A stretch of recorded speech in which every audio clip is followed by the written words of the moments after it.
You are in the middle of it. In fact, you said in Israel, you were looking out your window, and I guess bombs were going off and people were rioting or whatever is going on. Yeah, we had the opportunity right after they found the 3 young men that were killed. We were right there in the heart of Jerusalem, right in the middle of the rioting, and it was just raw nerve. I mean, the heart of Israel was hoping that those young men would be found alive, and they weren't. And that raw emotion went to the streets of Jerusalem, as well as other cities around the country. Is the beginning of the last day wars possibly? Very possible. Very possible. And the reason I say that, because Iran is committed to becoming a nuclear power. I don't care about negotiations. Right now, they're having negotiations with the P5+1. That's the 5 permanent members of the UN Security Council: the United States, Russia, France, and United Kingdom, and China. And what's important right now with the negotiations is it's not going to stop Iran to getting a nuclear weapon. They are committed to being finished. They are committed to completing a nuclear weapon. And that will put Israel at risk and the entire Middle East at risk, because Iran is committed to controlling the Middle East. Hamas, headline, tries to hit Israeli nuclear reactor. 5 million people now under rocket threat. At one time, one of the headlines just the last few days said 50% of all Israelis were in shelters at that moment.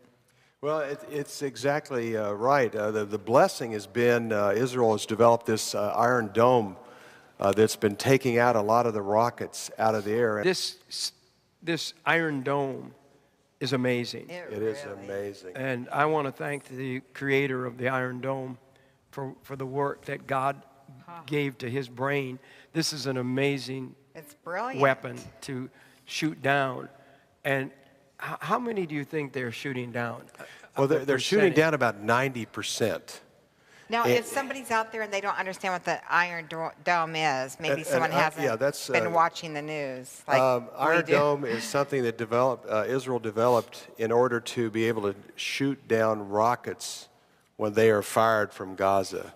So they have it so calibrated that they can determine as soon as that rocket is fired where it's going. And they have it determined if that's going to be an area of high population or an open field. If it goes to an open field, they let it fall. If it's going to an area of higher population, they attempt to take it out. And they've had a 90% success level, and the developer of the Iron Dome says we can do even more with this. Wow. I mean, this is remarkable, and they are taking rocket. And I think today was the first death because of the rocket fire since this began. I mean, it's been over, I think, 1,300 or so rockets that have been fired. This is truly a miracle. And again, the United States funded this.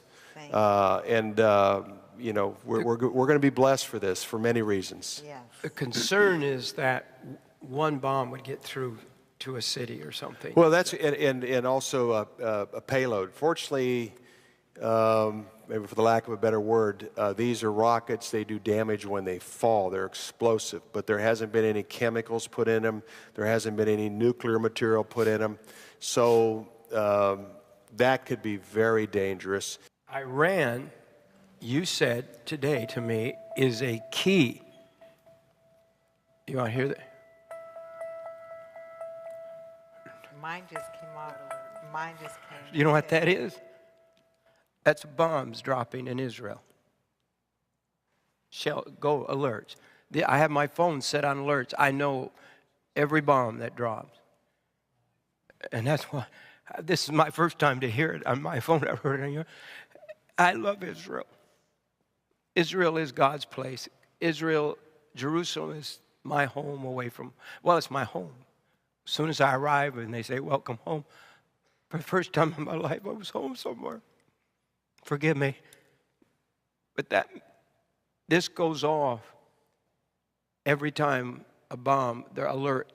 There's people in Israel right now going to their shelters in these different, and it tells the different places Yeah, this is Red Alert Israel. Dude, It's available on iPhones. Places. These are rockets that are falling on the state of Israel.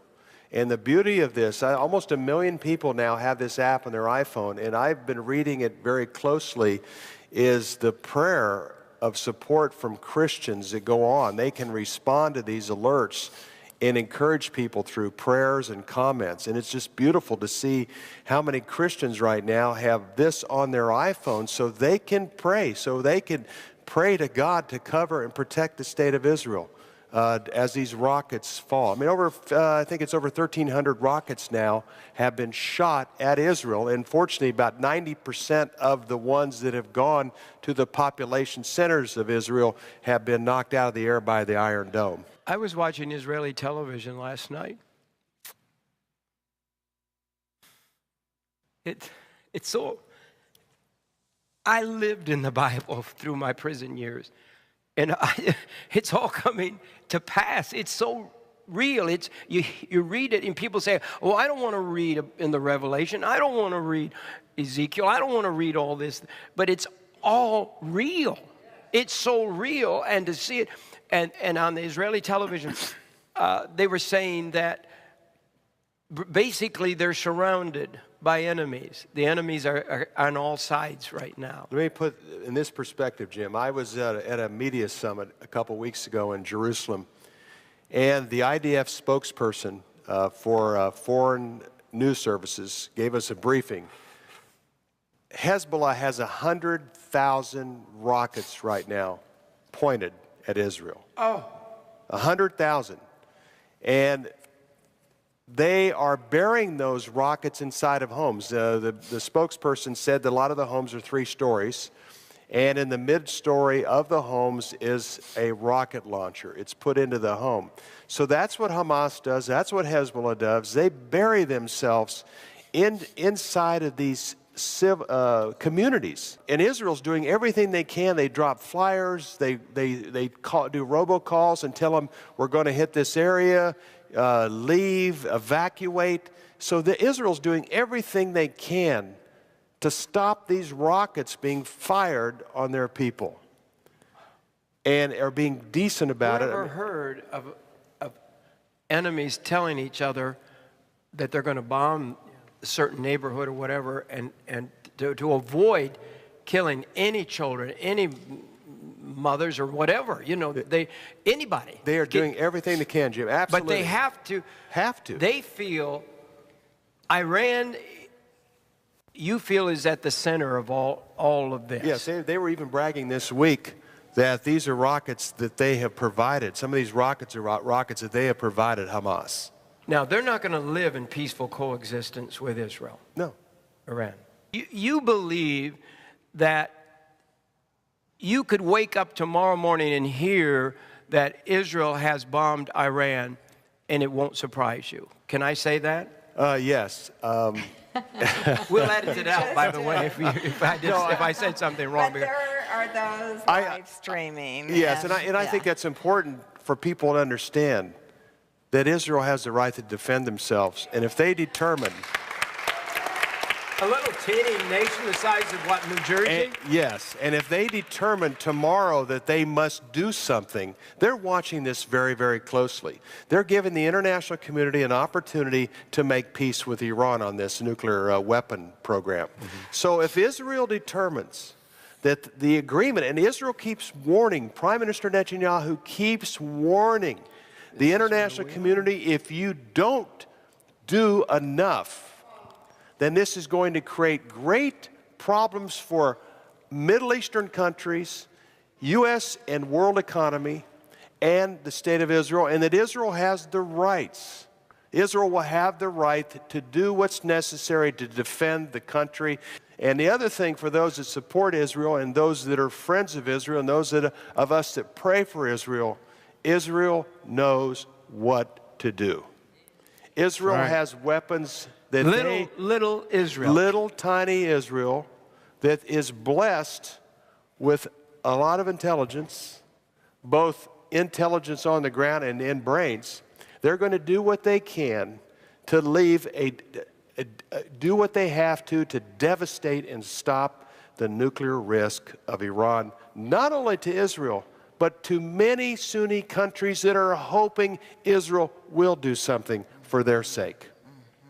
That's all right. One of the scriptures, and I believe it could very well be talking about peace treaty scriptures. You know, a lot of times America acts like what's happening in the Middle East isn't a big deal, and we just say, well, let's have another peace talk. Let's give up some more land. Let's see what we can do. You know, Jeremiah 8:11 says this: "They dressed the wound of my people, Israel, as though it were not serious. Peace, peace, they say, when there is no peace." Ezekiel 13:10 says this: "Because they lead my people astray, saying peace, when there is no peace." And, you know, I love it this week that Benjamin Netanyahu is being very bold, and he's actually calling some of our leadership naive. They're talking about peace talks and how to coexist with these people. You can't coexist with people that want to kill you.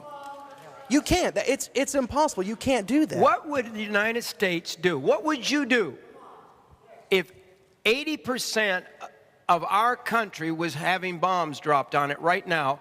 Would you expect our leaders to defend us? Yes. But we don't expect Israel to defend itself. Isn't that right? I mean, a lot of naivety is going on over this, and it's lopsided. Well, there's a pattern here. The rockets start falling, Israel responds, then the United States and the international community says Israel has the rights to defend themselves. Then Israel starts defending themselves with force, and then all of a sudden the international community starts calling for a ceasefire agreement. And Israel, after a while, feels forced to cut a deal with Hamas. This has happened 2 previous times. What has happened in between each time is the rockets that Hamas is getting has more distance, more range, and putting more people at risk. And then you have Iran boasting this week of the fact that they're providing these Syrian weapons to Hamas. So the big concern, okay, fine, Israel cuts another ceasefire deal. Well, what are the rockets and missiles going to be like next time? And that's the big concern. The good news is Al-Sisi, the president of Egypt, has shut the border with Gaza, so the rockets are not getting in there like they were. And he is not a friend of Hamas, and Hamas is an old Muslim Brotherhood entity. So the fact is, and I think that's what's more important than anything else, Jim, is you've got a pattern of these, you know, rocket ceasefire, rocket ceasefire, rocket ceasefire. Eventually, and I think that's where Israel is right now, we must eliminate Hamas's infrastructure inside of Gaza and inside of Judea and Samaria. This week, Hamas spokesman says all Israelis have now become legitimate targets. The reason it's so important, and I was mentioning your book, this book should be in the hands of every American to understand God's heart is with Jerusalem. God's heart is with Israel. It's God's land.